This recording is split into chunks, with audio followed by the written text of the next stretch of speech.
the late 1960s, a young Swiss-American psychiatrist named Elisabeth Kubler-Ross began sitting with terminally ill patients at a time when doctors often refused to discuss death with them.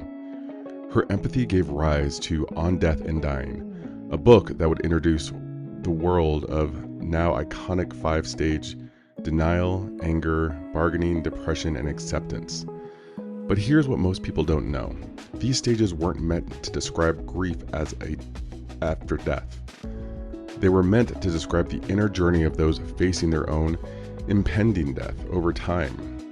Popular culture reshaped stages into a kind of checklist for mourners.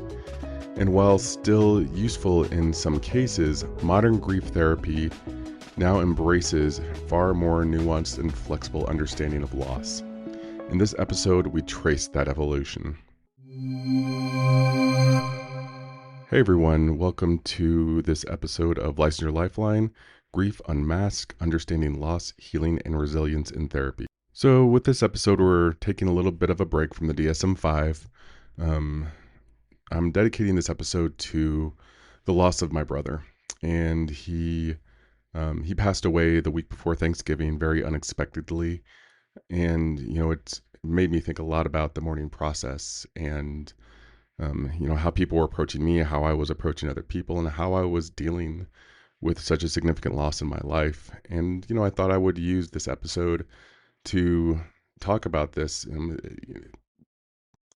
Therapy for individuals that have experienced a significant loss can be tough. It really is.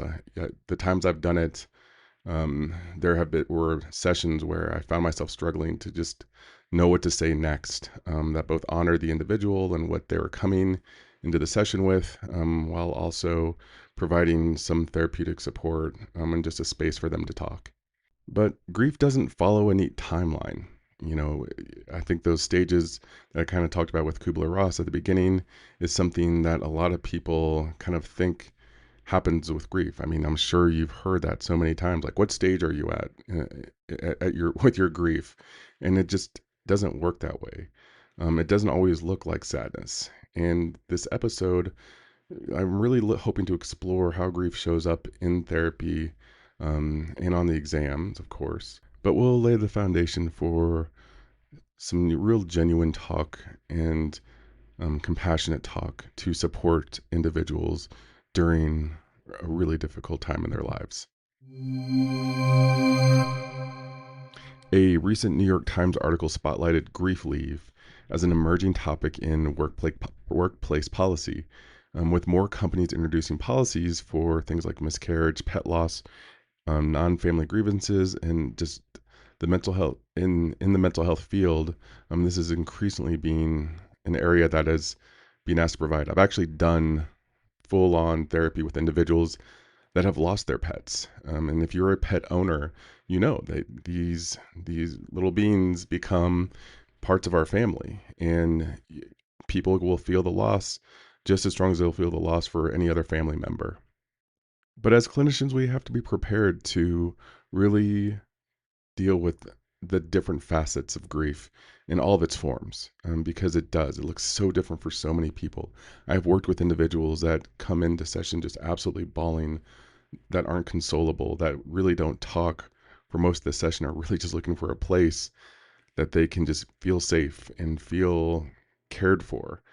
I've had sessions where people talk very nonchalantly about what I would think would be a significant loss in their life.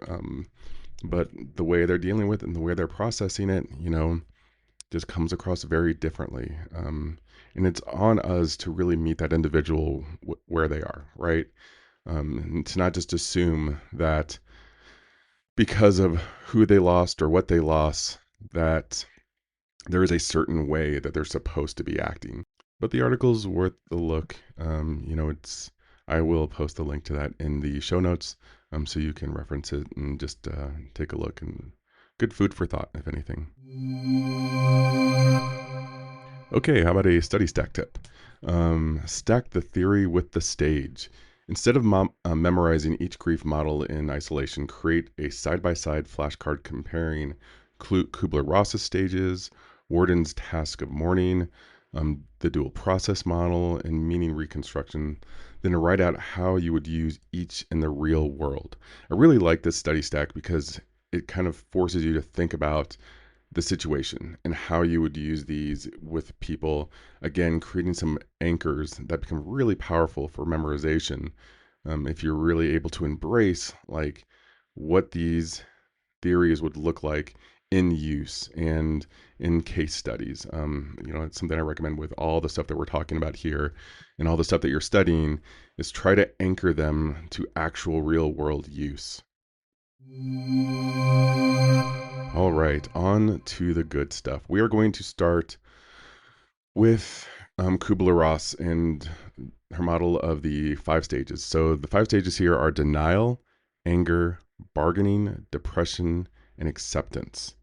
So this was originally based on terminally ill individuals, not bereavement. So this was never meant as a way that we look at the mourning process. That this was actually created around individuals that were in the process of dying. So it's useful for psychoeducation, but not necessarily this linear thing that we are like checking off with somebody. Next up, we have Warden's 4 task of mourning. So very similar to Kubler-Ross here. So first up, accept the reality of loss, process the pain of grief, adjust to a world without the deceased, and find an enduring connection while moving forward. So again, not necessarily a checklist, but definitely something that we can wrap our minds around while we're working with individuals and being able to kind of like look at through this lens where the individual's going and really how the support can go for that individual. Next in our list here, we have the dual process model. This was introduced by Strobe and Shute. So this looks at the oscillation between loss-oriented and restoration-oriented coping. Practical tools. It's a practical tool for helping clients manage emotional versus life adjustment challenges. Last up, we have meaning reconstruction. This was introduced by Niemeyer. That's Neimeyer. This emphasizes narrative, identity shifts, and reauthoring of life after loss, especially relevant in cases of trauma and identity based grief. I really like the reauthoring piece of this theoretical approach. Anything that even hints of narrative therapy with me, I really enjoy. I'm a big believer in the stories that we carry around with us and tell ourselves about situations, about the world. And, when you work with somebody that's dealing with grief, you can, like, one of the things that you do is kind of help them reauthor the story. What you find, I think, with a lot of people is the story that they're telling themselves potentially, depending on how significant the loss is how impossible their lives are going to be moving forward with the loss they've experienced, or how much they just can't move forward because of this death in their life. And we're helping them reauthor that. We're helping them see that there is life, that there is a way to live past the pain and the loss that they've experienced.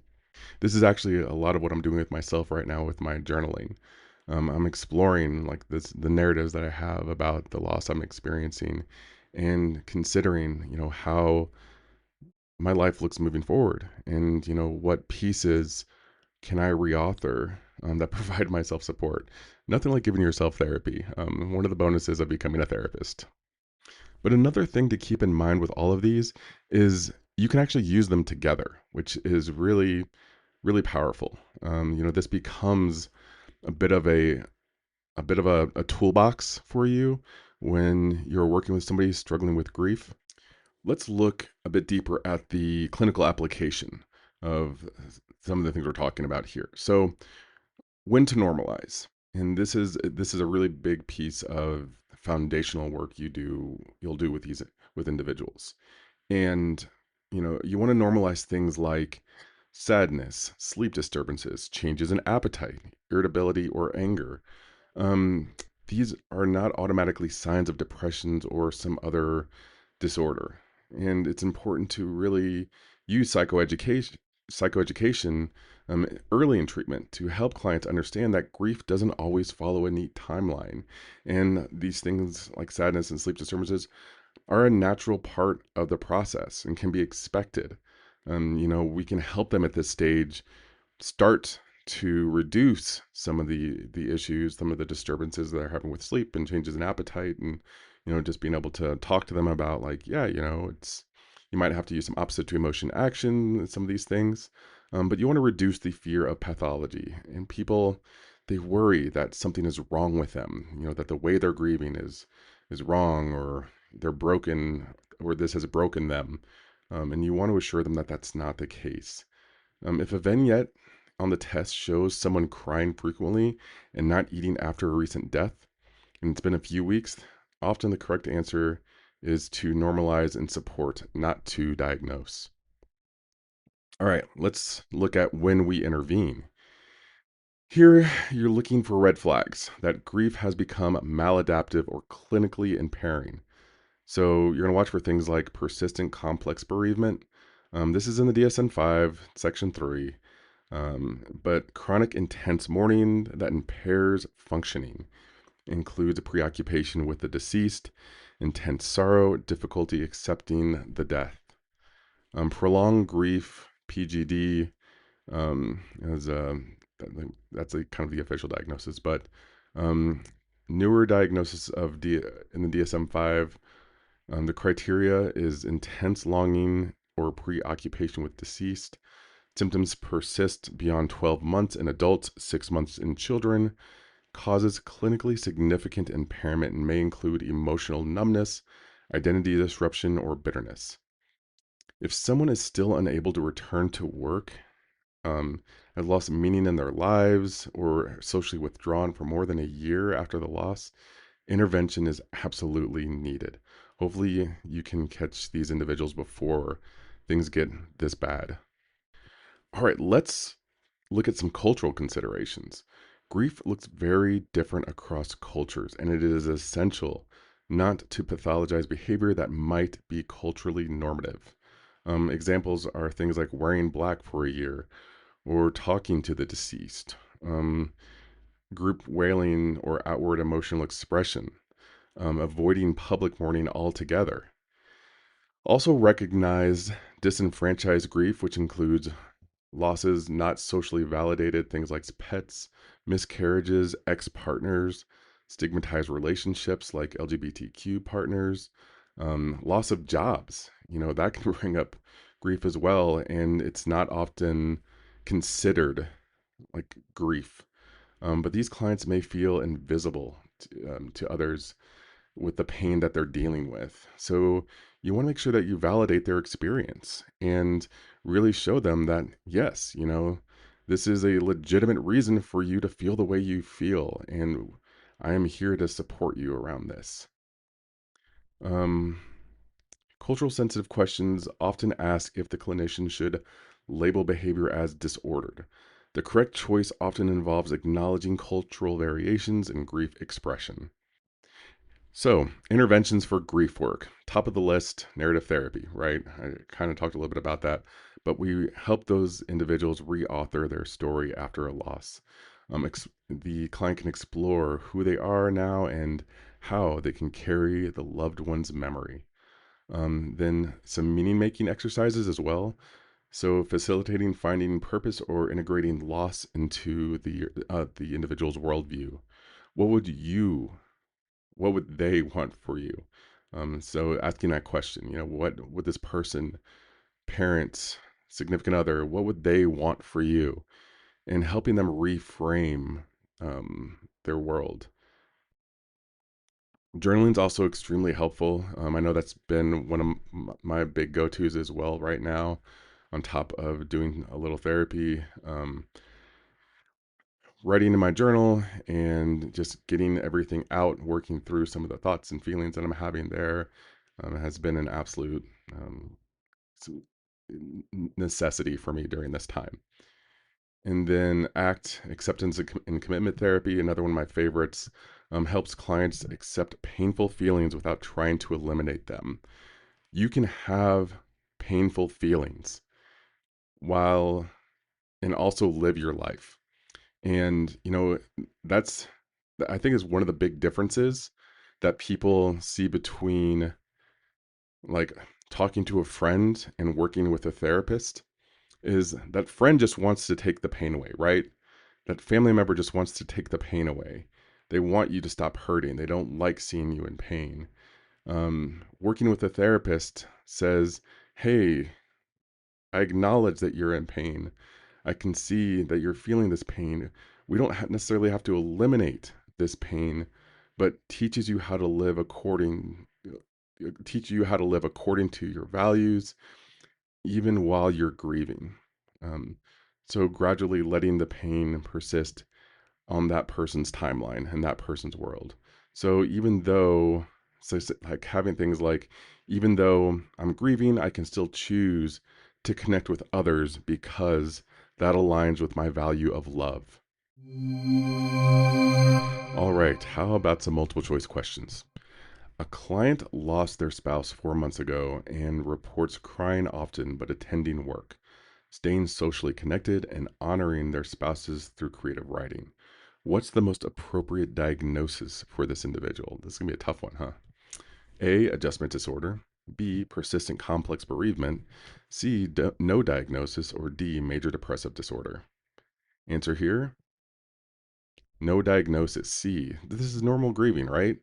Like, if anything, this person is really handling this loss well. Like, they're doing the work, they're seeing a therapist, they're engaging in something that is valuable in their lives, creative writing. This is a natural process for this individual. There's no diagnosis here.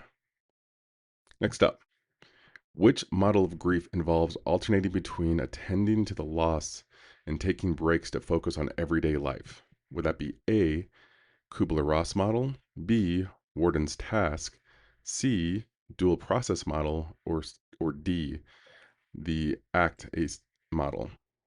Answer, dual process model. This model acknowledges oscillations between grief focused and restoration focused activities.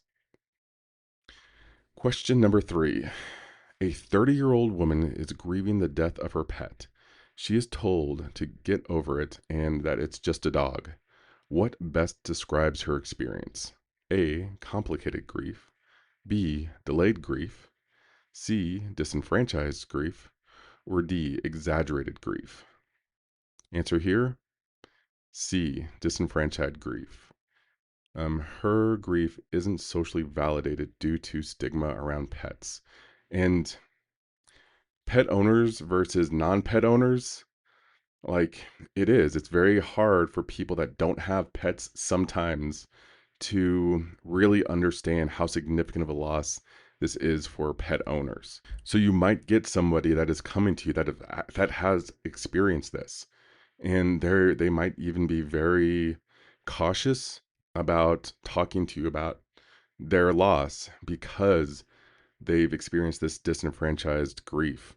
So one of the best things you can do is just acknowledge and support their experience and their loss. Next question. Warden's first task of mourning is A, expressing all emotions related to the loss. B, accepting the reality of the loss. C, finding meaning in the experience. Or D, adjusting to the new life role. Answer here is going to be B, accepting the reality of the loss. This is just the foundation of the Warden framework here, is really understanding and accepting the reality. In assessing grief in older clients, which of the following is most important? A, comparing to a depression screening. B, encouraging positive reframing. C, exploring their legacy. Or D, evaluating for suicide risk. Answer here is going to be D, evaluating for suicide risk, especially with older adults. The bereavement increases the risk of SI. People, so many individuals get to a point in their lives and they have so few connections in their world. And, that loss, that experience, they may express that this just puts them that much closer to their end. So unfortunately, you see a lot of suicide ideation in older populations when they lose someone. All right, for my LCSW friends out there, here's some additional consideration. So first up, assessment tips. Use validated grief screens, prolonged grief disorder, 13, inventory of complicated grief. These are all screens that um, are really great for supporting individuals with their loss. Consider history of trauma, socioeconomic impact, and the role of community resources for this individual. Through the lens of social workers, understand grief as systemic, how poverty, racism, housing, and healthcare influence the ability, the capacity for somebody to grieve. And explore collective grief. How has things like community violence and racial trauma impacted, or how that has impacted grief. I know I said it in the last episode, but these are things that all of us should consider as well, regardless if we're going for social work or counseling. It's just again so funny to me that these are separate fields, considering like there's very little to no difference in the work that is done. I also want to bring back this section. I used to do resources at the end of each episode, and I definitely feel like that is something that is beneficial and hopefully useful. So, bringing this section back. First up, let's look at some books here. First, Grief Counseling and Grief Therapy by Williams Worden. Another book, The Other Side of Sadness by George A. Bonanno, Bonanno. Then the next book, Techniques of Grief Therapy by Robert Niemeyer. I would also put The Body Keeps the Score in this list as well. I know it's a lot more about trauma, but I just think the human experience and given how traumatic loss can be, that book deserves to be in this category as well. Um, Apps and tools for you. Grief coach, text-based grief support. So again, not to replace therapist, but might be something that is beneficial in concert with therapy. Bearable is another one. You can track mood and grief symptoms on this app. You guys know how much I love tech. So, using these apps with the support you're providing individual, I think can just give a better rounded experience for the person that you're working with. Websites for you. What's Your Grief? Also check out the Center for Complicated Grief. Both really good resources for um, people that want to better support individuals struggling with loss in their lives. All right, everyone, that is going to be it for this episode. Thank you so much for tuning in and supporting this show. This is part of my process to deal with grief. To do things that ground me, to do things, that I feel help other people. It's what I need right now. So, everybody does this a little bit differently. And until next time, keep studying. Take care.